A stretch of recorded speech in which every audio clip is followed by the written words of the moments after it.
আসসালামু আলাইকুম। সবাই কেমন আছেন? আশা করি আল্লাহর রহমতে সবাই ভালো আছেন। আমিও আলহামদুলিল্লাহ ভালো আছি।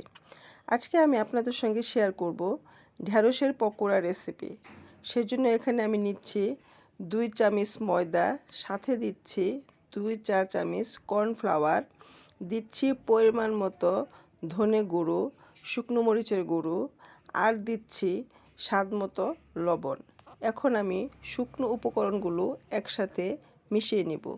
এরপর অল্প অল্প পানি দিয়ে একটা স্মুথ ব্যাটার তৈরি করে নেব। ব্যাটারটা তৈরি হয়ে গেলে একপাশে রেখে আমি ঢ্যাঁড়সগুলোকে কেটে নেব। ঢ্যাঁড়সগুলো আগে থেকেই ধুয়ে পরিষ্কার করে রেখেছি। এখন আমি ঢ্যাঁড়সের সামনের অংশ আর পেছনের অংশ কেটে আলাদা করে নিচ্ছি।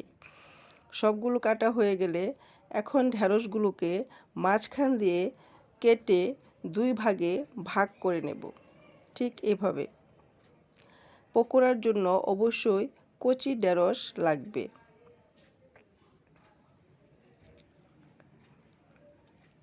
ঢ্যাঁড়সগুলো কাটা হয়ে গেলে আগে থেকে চুলায় তেল গরম করতে দিয়েছি। এরপর যে ব্যাটারটা তৈরি করেছিলাম সেই ব্যাটারে ঢ্যাঁড়সগুলোকে কোট করে নিয়ে গরম তেলে ভেজে নেব। অবশ্যই মাঝারি আঁচে ঢ্যাঁড়সগুলোকে ভাজতে হবে, তাহলে ভেতরে খুব ভালোভাবে কুক হবে।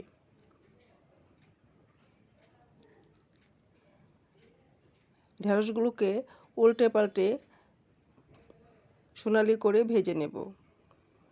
ঢ্যাঁড়সগুলো ভাজা হয়ে গেলে নামিয়ে নিচ্ছি।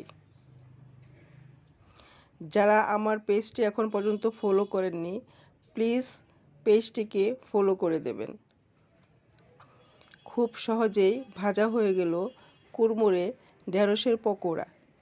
এখন গরম গরম পকোড়া সসের সাথে খেতে খুবই ভালো লাগবে। যারা এখনও ঢ্যাঁড়সের পকোড়া খাননি, অবশ্যই একবার বানিয়ে খাবেন।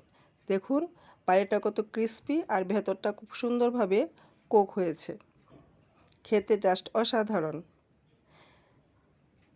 যারা আমার ভিডিওটি এতক্ষণ দেখলেন সবাইকেই ধন্যবাদ।